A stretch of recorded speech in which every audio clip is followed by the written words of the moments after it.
kayo ay naghahanap ng inyong beach destination, Instagram-worthy pictures sa may rock formation, at sa mga malaparaisong hidden waterfalls, well, tara na sa Bolinao na matatagpuan sa probinsya ng Pangasinan. This is the perfect spot for you and your family. Kung gusto nyo rin naman isamang barkada, walang problema. Tiyak, mag-enjoy kayong lahat dito.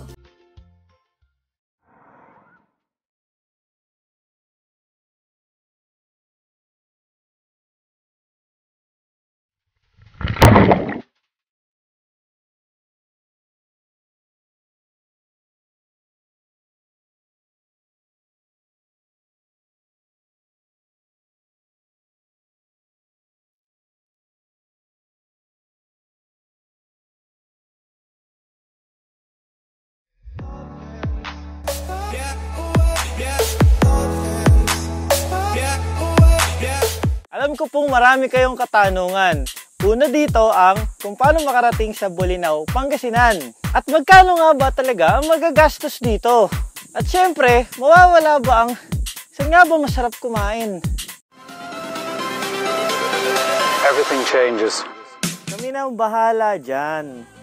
Well, actually, itong plano naman namin ay based lang naman doon sa ginawa naming schedule at saka yung mga itinerary, based lang yon doon sa mga napagplanuhan namin. Pero kung gusto nyo gumawa ng sarili ninyo, well, you can do whatever you like. Kung may mga questions kayo or comment, just post the comments below. Don't forget to subscribe to the channel para mas marami pa kami magagawang video para sa inyo.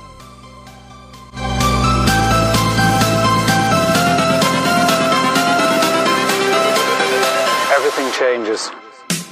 Isa naman po natin kung paano makarating dito sa Bolinao, Pangasinan. Kami, mas pinili namin using our own vehicle. Approximately 6 to 7 hours ang biyahe from Laguna to Bolinao.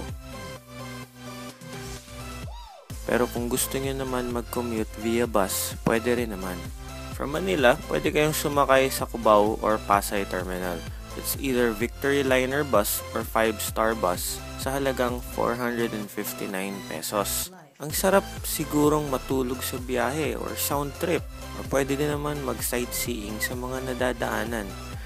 Mas maganda yun kaysa magdadrive ka nang wala kang kapalitan at pipilitin mo magising. Inom ka ng maraming energy drink or kape para lang, syempre, delikada na.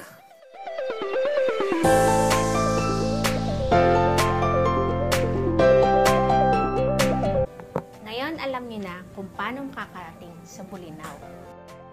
Ito ang sample itinerary na pwede niyong gayahin or pagbasihan ng inyong travel plan. By 5 o'clock in the morning, kami umalis sa bahay. By 12 o'clock in the afternoon, nasa Bolinao na kami.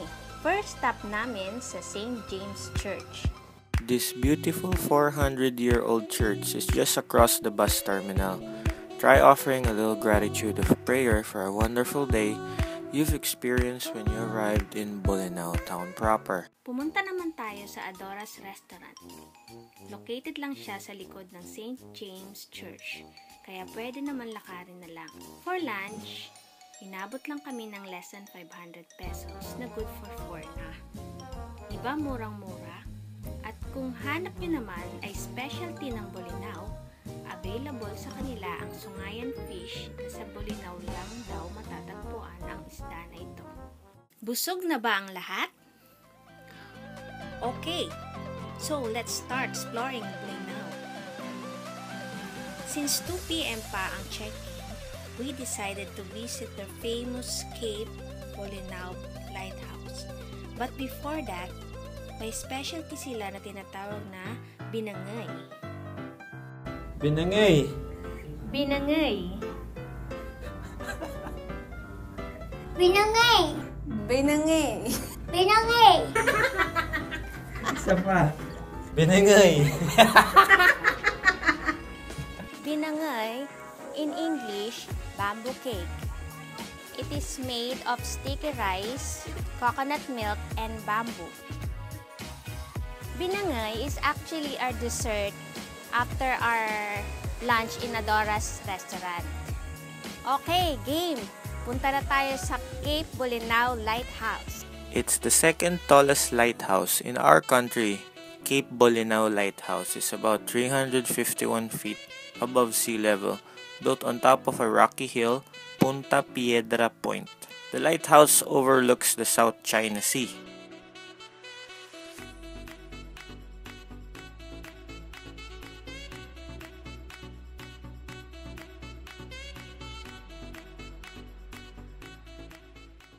It's already 2 p.m. Nag-check-in kami sa Villa Soledad Beach Resort ng 2 days and 1 night. Reservation is required. For inquiry, you can visit their website at villasoledadbeachresort.com.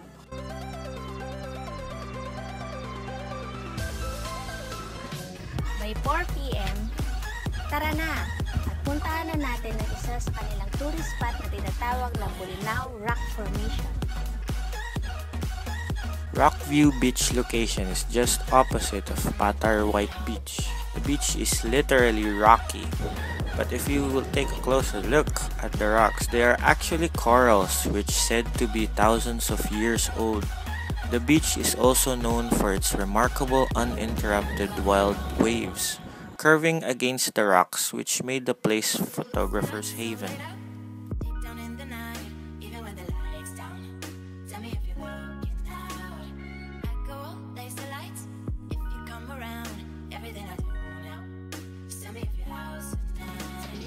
I found this poor little crab that was cooked under the heat.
Doon sa point na may mga guide. So, tinanong namin kung tama yung way. So, sabi nila tama daw. Tapos, nag-offer sila na i-guide kami kasi baka maligaw kami. So, sinamahan nila kami using their motorcycle. So, ang estimated time arrival namin sa Bolinao Falls 1 is 9 o'clock in the morning. Doon pa lang naririnig na namin yung falls, kaya talagang tama yung narating namin. So, unting lakad na lang siya, pababa lang kami doon, tapos ayun na yung falls. And doon namin na-experience yung aming very first cliff jumping.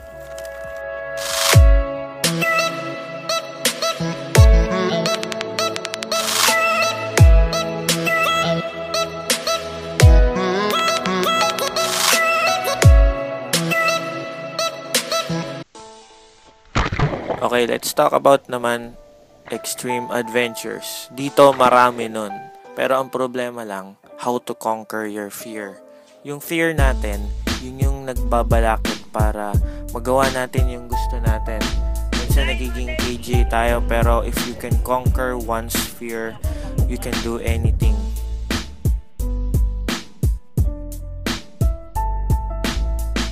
Buti na lang may practice muna. May levels kasi yon, may level 1 tapos may level 2.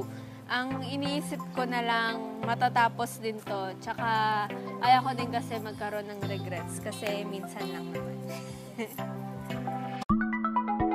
This is what I've been looking for.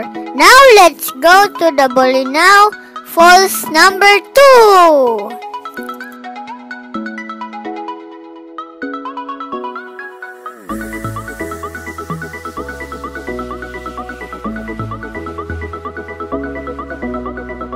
11 a.m., we went back to resort.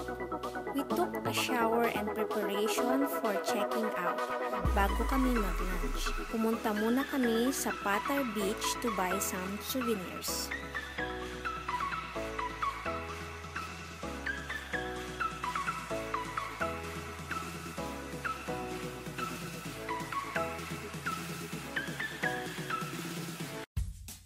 We had our lunch at Sungayan Grill. It is a floating restaurant located at Balingasay River. It is said that the Balingasay River is the cleanest in the province and one of the cleanest in the whole country. The crystal clear waters of Balingasay River is no doubt a real treasure for the people of Bolinao, Pangasinan. Let's all help influence people to practice responsible tourism. Last stop, UP Marine Science Institute. Kung pangarap niyong maging marine biologist or basta mahilig kayo sa mga live corals at sa mga lamang dagat, well, kayo bahala. For sure, magkaroon kayo ng interest dito. Dito pinag-aaralan nila yung mga live corals, kung paano napapadami, kung paano naalagaan, at ang tawag nga nila dito, nursery. Kalungkutan kasi nauubos na ang corals ngayon dahil kinukuha at binibenta. So, yung UP or University of the Philippines Marine Science Institute ay gumagawa ng paraan para maprotektahan, mapreserba at maparami itong mga corals na to para din naman sa mga future generations. Nandito po kami ngayon sa UP University of the Philippines Marine Biology Open Hatchery. So, located here in Bolinao, tas katabi natin yung dagat. So, nakatayo tayo ngayon sa very filter room nila.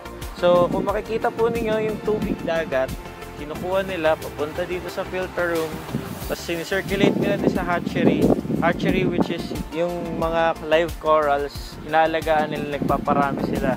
Tapos yung tubig na yun, binabalik din nila sa dagat. Kaya, napaka-natural.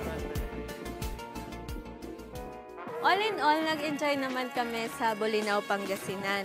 May mga bago na naman kami na experience, may bago na naman kaming nakita. Lalo na yung cliff jumping na thank you dun sa mga bata na pinalakas talaga nila yung loob namin para lang hindi kami mag-back out. Thank you for letting us to experience what Bolinao, Pangasinan could offer.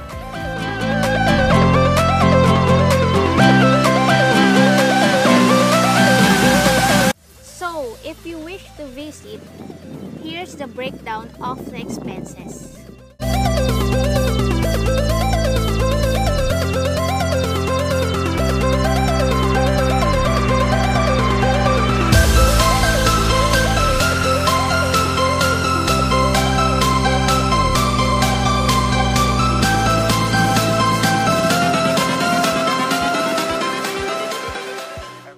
So, for a total of 1,403 pesos per pax, you would be able to experience the beauty of Bolinao, Pangasinan.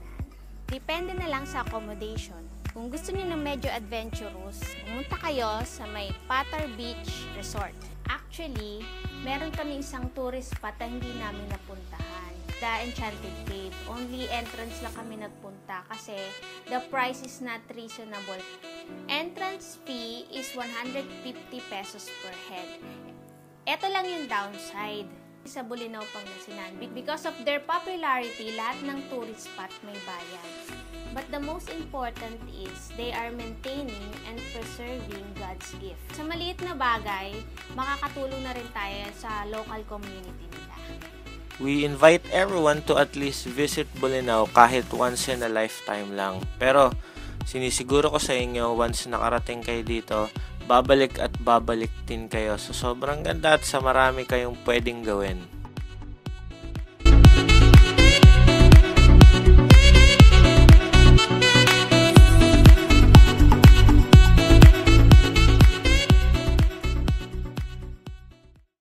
Thank you for watching our video. We hope that somehow nakatulong kami sa pagpaplano nyo for your next trip and or adventure.